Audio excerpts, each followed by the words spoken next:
தொழுகைக்கான நிபந்தனைகளில் 4வது நிபந்தனை கிப்லாவை முன்னோக்குவது. அதாவது அல்லாஹ்வுடைய கஅபா மக்காவில் இருக்கக்கூடிய மஸ்ஜிதை நோக்கி நாம் நம்முடைய தொழுகையின் போது திரும்பிக் கொள்ள வேண்டும். அல்லாஹ் சுப்ஹானஹு வ தஆலா 2வது சூரா அல் பக்ராவுடைய 144வது ஆயத்தில் சொல்றான், ஃபவல்லி வஜ்ஹக ஷத்ரல் மஸ்ஜிதில் ஹராமி வ ஹைது மா குன்தும் ஃபவல்லு வுஜூஹகும் ஷத்ரஹ். அல் மஸ்ஜிதுல் ஹராம், அதாவது காபாவின் பக்கம்தான் நபியே உங்களுடைய முகத்தை நீங்கள் திருப்புங்கள். முஸ்லிம்களே, நீங்களும் எங்கிருந்த போதிலும் தொழுகையின் போது அதன் பக்கமே உங்கள் முகத்தை திருப்புங்கள். அதான் கிப்லா. யார் காபாவிற்கு பக்கத்திலே இருந்து அதனை பார்த்து கொண்டிருக்கிறார் அவர் தமது முழு உடலையும் காபாவை நோக்கி முன்னோக்க வேண்டும்.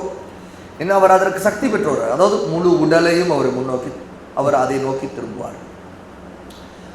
அதனை விட்டு ஒரு கழிப்பது அவருக்கு ஆகமானது அல்ல.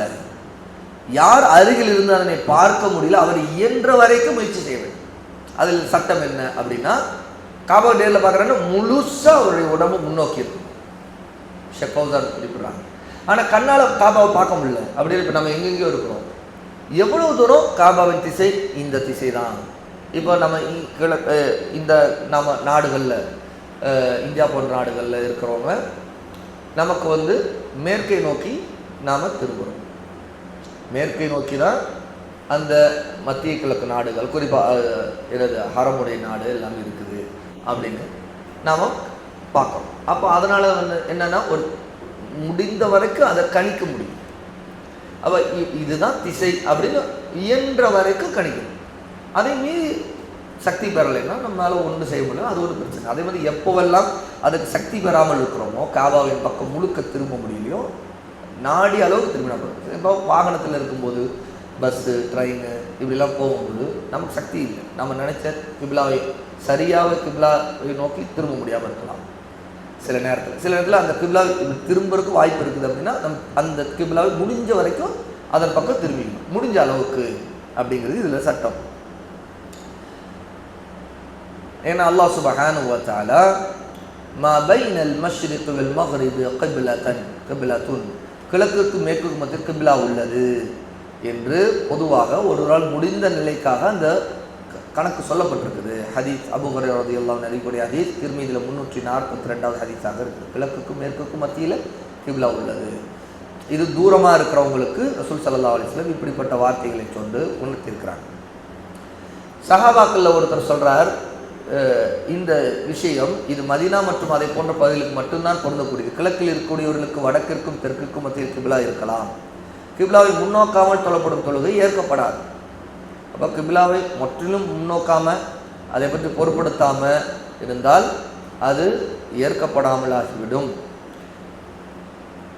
நீங்கள் தரையிலோ ஆகாயத்திலோ கடலிலோ அல்லது கிழக்கிலோ மேற்கிலோ எங்கிருந்தாலும் சரி கிப்லாவை முன்னோக்க வேண்டும். எங்கிருந்தாலும் முடிந்த வரைக்கும் கிப்லாவை முன்னோக்க வேண்டும் அப்படின்னு ஷேக் அவர்கள் குறிப்பிடுறாங்க. அதே நேரத்தில் ஒருத்தருடைய உடல்நிலை பிரச்சனைகள், சில நேரத்தில் சூழ்நிலைகள் அப்படின்னா தங்களால் முடிந்த அளவுக்கு அவர் கிப்லாவின் பக்கம் முகத்தை திருப்பதற்கு முயற்சி செய்ய வேண்டும். ஏன்னா அல்லாஹ் தஆலா ஃபத்தகுல்லாஹ மஸ்ததஅதும், உங்களால் இயன்ற வரைக்கும் அல்லாஹ்வுக்கு அஞ்சி கொள்ளுங்கள் என்று சொல்லுகிறான். அந்த ஆதாரங்கள் மூலமாக இதை குறிப்பிடுறாங்க ஷேக் ஹபிதஹுல்லாஹ். இப்போ கிப்லாவை அறிவிக்கக்கூடிய விஷயங்கள் என்னென்ன? இப்போ முதலாவது, ஒரு நேர்மையான உண்மையான மனிதர் மூலமாக கிப்லாவை பற்றி செய்தியை நம்ம எடுத்துக்கொள்ளும். உதாரணத்துக்கு நம்ம போகிற இடங்களுக்கு கிப்லா தெரியலன்னா யாராவது நல்ல ஆள்கிட்ட கேட்போம், கிப்லா எந்த பக்கம் அப்படின்னு சொல்லிட்டு அந்த செய்திகளை கேட்டு நம்ம ஏற்றுக்கொள்ளலாம். சில சமயங்களில் மஸ்ஜிதுடைய அடையாளங்கள், மஸ்ஜித் இந்த பகுதியில் இருக்குது, இப்படிப்பட்ட அடையாளங்கள் மூலமாக கிப்லாவை முன்னோக்கலாம். இன்றைக்கி தொழில்நுட்பம் வந்துருச்சு, கையிலே காம்பஸ் இருக்குது இல்லையா, அதன் மூலமாக நம்ம டெக்னாலஜி பயன்படுத்தி கிப்லாவை தெரிந்து கொள்ளலாம். இந்த மாதிரி பல வழிகளில் ரசூலுல்லாஹ்வுடைய காலத்தில் உள்ளவங்க வானத்தில் நட்சத்திரங்களை வச்சு எந்த திசை அது அப்படின்னு கணிப்பாங்க. அந்த அடிப்படையிலையும் அந்த கிப்லாவை அவங்க அறிந்து கொண்டாங்க. இந்த மாதிரி பல வழிகளில் கிப்லாவை ஒன்று யார்ட்டையாவது கேட்டோ அல்லது தொழில்நுட்பங்கள் மூலமாகவோ அல்லது ஏதோ சில அடையாளங்களை கொண்டோ கிப்லாவை தெரிந்து கொண்டு நாம் தொழுகணும். சிலர்கள் எதுவுமே தெரியாவிட்டால் யாரும் சொல்ல ஆள் இல்லாட்டி எந்த வழியும் தெரியும், நாமளே நியத் செய்து இந்த பகுதி இன்ஷா அல்லாஹ் கிப்லாவாக இருக்குன்னு செய்ய தொழுகணும். அது தவறாக இருந்தாலும் தொழுகை கபூலாகிடும் அப்படிங்கிறதையும் இங்கே கவனத்தில் கொள்ளணும்.